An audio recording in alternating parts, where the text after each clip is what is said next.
Hathras was not a rape. I break down for you why that comment is shocking, unbelievable, and untrue in all likelihood. The ADG of Uttar Pradesh Police said in a press conference today that no sperm was found in the samples taken from the young girl for forensic examination, that the Hathras victim was not raped, that this allegation of rape was meant to instigate caste tensions.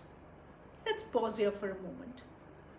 First of all, rape is a legal term. The ADG police is neither a doctor nor a judge. At best, he can quote medical opinion and say that there weren't any signs, let's say, of sexual assault. I'm simplifying here, but he can't say, for instance, ये चोट इतनी गहरी नहीं है और इसलिए ये rape नहीं है. The absolutely big red line here is, and literally anyone will tell you, legally and medically, that the absence of sperm does not mean sexual assault did not take place. There are High Court rulings on this very issue. Now, obviously, perhaps sperm was not found. Because remember, we told you in yesterday's video that the police claims that the girl said that there was only physical assault on September 14th, and later in the Aligarh hospital, when her condition improved, she told them about rape. So when did the police ask for a medical examination and ask for the collection of swabs? 8 days after the incident? Are you likely to find sperm if you take the swab from a rape survivor 8 days after the incident? And if you took the swabs on the 14th, then obviously she told you something more than just mere physical assault, which is why you decided to conduct a medical examination. Now, obviously, some of this could really have been verified if there wasn't the tearing hurry to cremate the young girl without the consent of her family in the middle of night, in the dead of night. Why did the Uttar Pradesh police do that? There is no convincing answer except that they didn't perhaps want the body to stand as a living witness of sorts. The statements of the family are still standing tall in front of all this. There is an India Today report that we found that mentions district officials telling the family that the media will go away. Change your statement. Now, I know perhaps I should pause here. It's probably enough and we can't take more.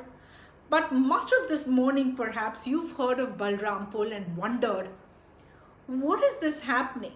How are things going so wrong? Why are all these rapes taking place? Why are all these midnight cremations happening? I'm arguing here that this is not isolated.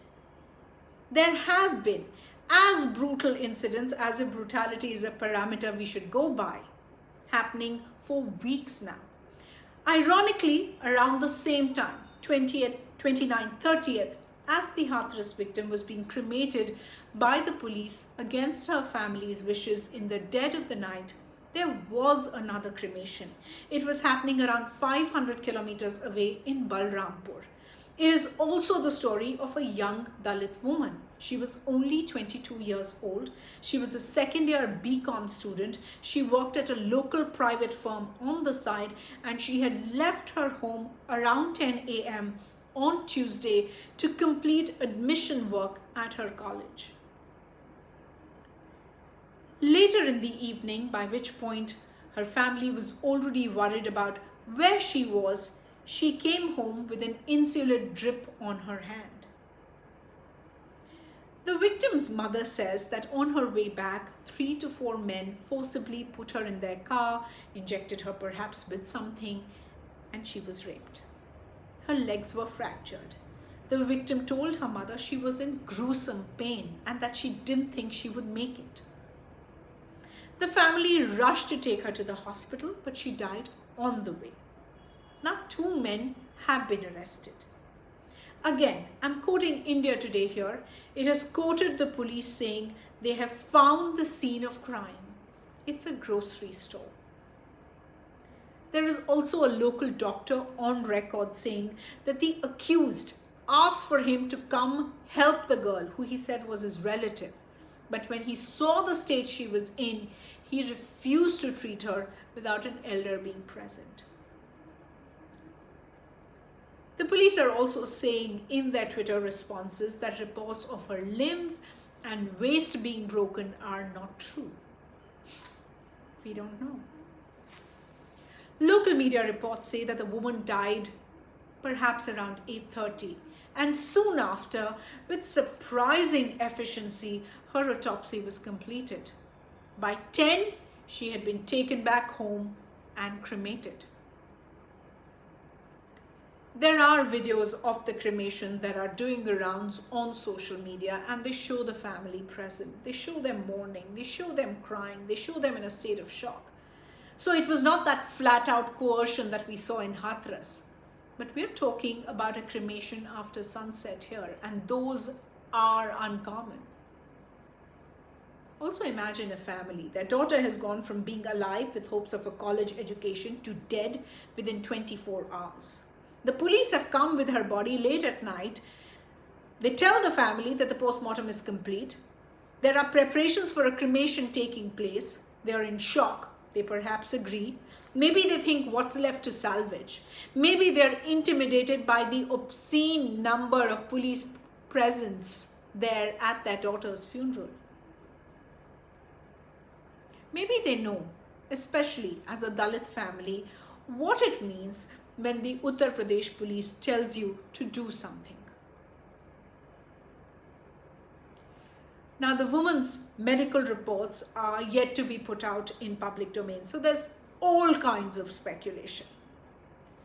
When they are out, perhaps we'll have more information to contextualize these very efficient postmortems and nighttime cremations that are happening with the police in presence. I'll leave it here, but my hope really is that there was something in this video that helps you join the dots, takes you beyond the statistic and the horror of one incident. If you've been watching, thank you for your time.